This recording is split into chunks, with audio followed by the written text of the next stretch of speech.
In Avengers Infinity War, look at this scene. I like you. The reason Thanos respects Peter is because Peter was willing to sacrifice what he loved for the greater good, which is exactly what Thanos did to get the Soul Stone. Die for that. Oh my god.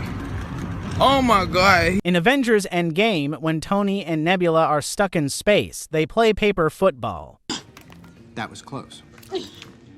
This actually helps Tony later in the movie because when they time travel to the past, Tony needed to flick Ant-Man accurately to the briefcase. Flick me.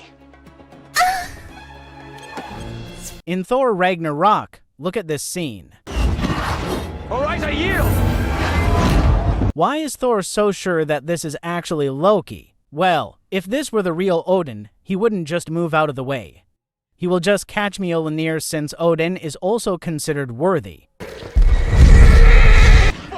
In Avengers Age of Ultron, look at this scene. Please be my guest. You know I've seen this before, right? Hawkeye says he's already seen it before. This is a reference to the first Thor movie, where Thor tries to lift Mjolnir but isn't able to, and Hawkeye is watching from above.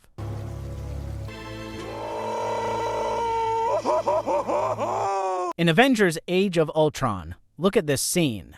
Come on, Cap.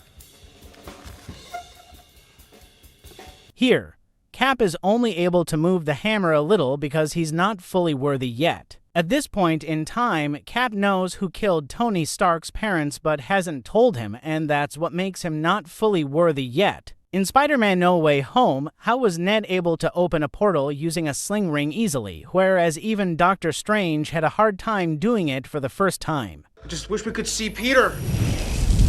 Well, if we look at this scene. How did you know you were made of magic? Because my Nana says that we have it in our family, and sometimes I get these tinglings in my hands. You should talk to your physician. It's funny, but it shows that Ned really has an innate talent for all things magical. In Thor Ragnarok, look at this scene. Odin's treasures. Fake.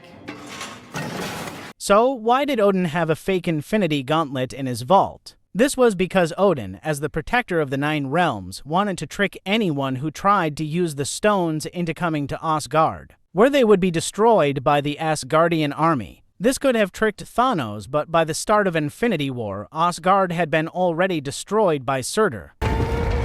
In Avengers Endgame, did you know that Nebula indirectly caused Black Widow's death? We know that to get the Soul Stone, you need to sacrifice what you love. But is it a coincidence that Hawkeye and Natasha paired up to retrieve the stone? Nebula knew about the required sacrifice but didn't tell the team, and I think she was the one who suggested that Clint and Natasha go together without warning them.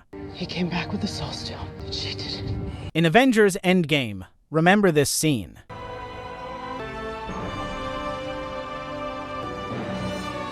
It's heartbreaking, but it's even more so for Clint. With his superhuman eyesight, he can clearly see Natasha's dead body from that height. That's also why he look away immediately, since he can see all of her broken bones and her lifeless face clearly. In the Avengers, look at this scene. When Loki mind controls Hawkeye, you can see that he shoots the gun like he's shooting his arrows.